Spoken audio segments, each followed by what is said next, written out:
بسم اللہ الرحمن الرحیم۔ اللہ تبارک و تعالیٰ کے نام سے شروع جو بڑا مہربان نہایت رحم کرنے والا ہے۔ معزز ساز گرامی، السلام علیکم۔ امام حسین رضی اللہ تعالیٰ عنہ نے بچپن سے ایک شیر پال رکھا تھا جس کا نام ابو الحارث تھا۔ عربی میں حارث شیر کو کہا جاتا ہے۔ یہ شیر امام حسین رضی اللہ تعالیٰ عنہ کو کیسے ملا، آج کی اس ویڈیو میں مکمل تفصیل سے اس کا ذکر کریں گے۔ ناظرین، ایک دفعہ حضرت مولا علی رضی اللہ تعالیٰ عنہ خطبہ دے رہے تھے کہ اسی دوران کچھ لوگ دوڑتے ہوئے مولا علی رضی اللہ تعالیٰ عنہ کے پاس آئے۔ امام علی نے پوچھا تو انہوں نے کہا، مولا، ایک شیر آپ کی طرف آ رہا ہے۔ مولا علی رضی اللہ تعالیٰ عنہ نے فرمایا کہ بیٹھ جاؤ، یہ شیر کسی کو کچھ نہیں کہے گا۔ ناظرین، یہ بات ابھی ختم نہیں ہوئی تھی کہ ایک بہت بڑی شیرنی نے امام رضی اللہ تعالیٰ عنہ کے قدموں میں سر رکھ کر سلامی دی۔ اس کے بعد اس شیرنی نے ایک چند دن کا ایک بچہ حضرت علی رضی اللہ تعالیٰ عنہ کی خدمت میں پیش کیا۔ شیرنی نے اپنی زبان میں حضرت علی رضی اللہ تعالیٰ عنہ سے کہا کہ مولا، میں چاہتی ہوں یہ پل کر جوان بھی ہو جائے اور محفوظ بھی رہے۔ حضرت علی رضی اللہ تعالیٰ عنہ نے فرمایا کہ مطمئن ہو کر چلی جاؤ، یہ مجھے سے علی کا وعدہ ہے کہ اس یتیمی کا احساس نہیں ہوگا۔ میں یہ بچہ اسے دوں گا جو یتیموں کی پرورش کر سکتا ہے۔ اس شیرنی نے کہا کہ مولا، وہ کون ہے جو حیوانوں کو بھی یتیمی کا احساس نہیں ہونے دیتا؟ حضرت علی رضی اللہ تعالیٰ عنہ نے فرمایا، میرا ایک بیٹا ہے جس کا نام حسین ہے۔ یتیموں کی اس سے زیادہ پرورش کرنا کوئی نہیں جانتا۔ حضرت علی رضی اللہ تعالیٰ عنہ نے فرمایا کہ اے حسین، یہ شیر کے بچے کو تم لے جاؤ۔ امام حسین رضی اللہ تعالیٰ عنہ نے اس چند دن کے بچے کو اٹھا لیا، اس کے سر پر شفقت سے ہاتھ پھیرا اور فرمایا، آج سے اس کا نام ابو الحارث ہے۔ ابو الحارث کے بچپن ہی سے امام حسین رضی اللہ تعالیٰ عنہ سے دوستی ہو گئی۔ وہ ہر جگہ امام حسین رضی اللہ تعالیٰ عنہ کے ساتھ رہتا تھا۔ اس شیر کو امام حسین رضی اللہ تعالیٰ عنہ سے انتہائی محبت اور عقیدت تھی۔ دوستو، جب یہ شیر بڑا ہو گیا تو کچھ لوگ حضرت علی رضی اللہ تعالیٰ عنہ کے پاس آئے اور کہنے لگے، یا علی، اب یہ شیر بڑا ہو گیا ہے، ہمیں اس سے خوف آتا ہے کہ کہیں ہمیں نقصان نہ پہنچا دے۔ حضرت علی رضی اللہ تعالیٰ عنہ گھر تشریف لائے اور حضرت امام حسین سے کہنے لگے کہ بیٹا، میں نہیں کہہ رہا لیکن عرب کے لوگ کہہ رہے ہیں کہ ابو الحارث جوان ہو چکا ہے، اب اس سے ہمیں خطرہ ہے، بیٹا ابو الحارث کو آزاد کر دو۔ ناظرین، یہ سننا تھا کہ امام حسین رضی اللہ تعالیٰ عنہ کی آنکھ میں آنسو آ گئے۔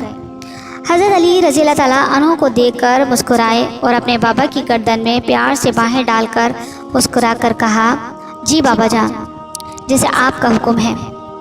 لیکن اس کے ساتھ ہی امام حسین رضی اللہ تعالیٰ عنہ کے اتنے بڑے بڑے آنسو رخساروں پر آ گئے۔ حضرت امام حسین رضی اللہ تعالیٰ عنہ نے عرض کیا کہ بابا جان، آج کا دن نکال لیں، کل ابو الحارث کو آپ کو نظر نہیں آئے گا۔ حضرت علی رضی اللہ تعالیٰ عنہ نے فرمایا کہ بیٹا حسین، آج کے دن کیا کرو گے؟ حضرت امام حسین رضی اللہ تعالیٰ عنہ روئے اور فرمایا، بابا جان دیکھیں، باہر شام ہو گئی ہے اور یہ وقت کسی کو گھر سے باہر نکالنے کا نہیں ہے۔ حضرت علی رضی اللہ تعالیٰ عنہ نے حضرت امام حسین کو سینے سے لگا لیا۔ جب مولا حسین رضی اللہ تعالیٰ عنہ تہجد کے وقت شیر کو خوراک دینے کے لیے گئے تو ابو الحارث نے کہا کہ مولا، آج اتنی جلدی کیوں؟ حضرت امام حسین رضی اللہ تعالیٰ عنہ نے ساری بات ابو الحارث کو بتائی۔ ابو الحارث نے کہا، ٹھیک ہے، میں جاتا ہوں، لیکن ایک شرط ہے کہ ایک دفعہ ملاقات ضرور ہو۔ ناظرین، روایات کے اندر ہے کہ حضرت امام حسین رضی اللہ تعالیٰ عنہ نے فرمایا کہ ایک تاریخ یاد رکھنا، 10 محرم 61 ہجری، میدان کربلا کے ٹیلے کے پاس سے تمہیں ایک آواز آئے گی، بس اس آواز پر چلے آنا، مجھ سے ملاقات ہو جائے گی۔ ابو الحارث نے کہا، مولا، آواز کون دے گا؟ تو امام حسین رضی اللہ تعالیٰ عنہ روئے اور فرمایا، میری 4 سالہ بیٹی سکینہ تمہیں آواز دے گی، یا پھر ہماری اماں فضا تمہیں آواز دیں گی۔ ناظرین، آج بھی کربلا معلیٰ میں وہ مقام موجود ہے جہاں کھڑے ہو کر بی بی فضا نے عبد الحارث شیر کو آواز دی تھی۔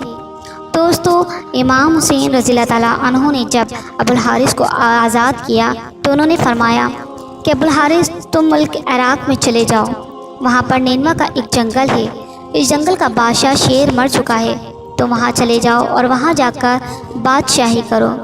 ناظرین، جو امام حسین رضی اللہ تعالیٰ عنہ کا حکم مان کر ابوالحارث مدینہ سے چلا گیا۔ دوستو، وہ عاشورہ کی شام تھی جب امام حسین رضی اللہ تعالیٰ عنہ شہید ہوئے۔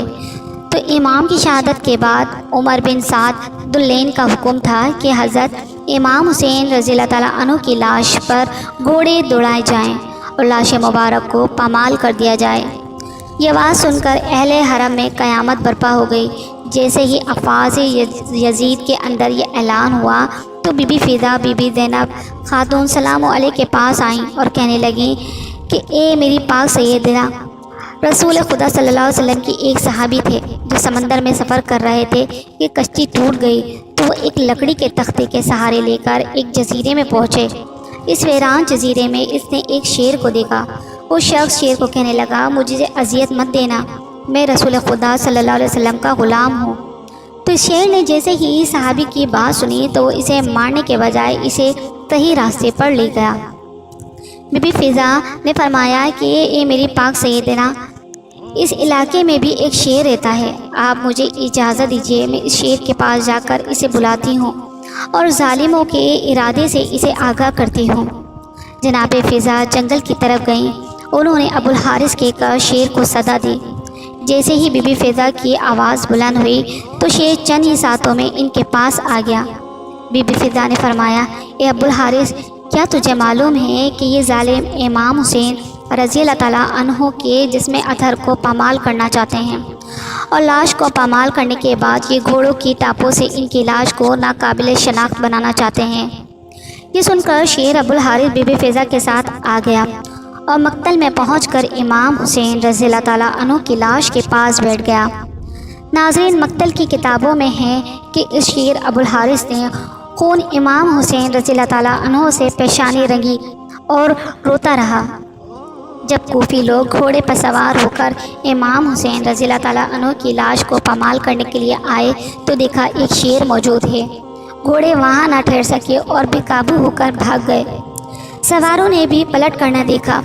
جب اس واقعے کی خبر عمر بن سعد کو ملی تو وہ لین کہنے لگا، اس کو کسی پر ظاہر نہ کرنا، یہ ایک فتنہ ہے۔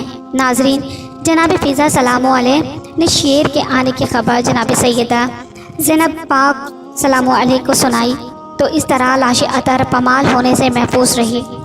دعا ہے کہ اللہ پاک آپ کو اور آپ کے پیاروں کو آسانیاں عطا فرمائیں اور آسانیاں خلق خدا میں تقسیم کرنے کی توفیق عطا فرمائیں۔ آمین یا رب العالمین۔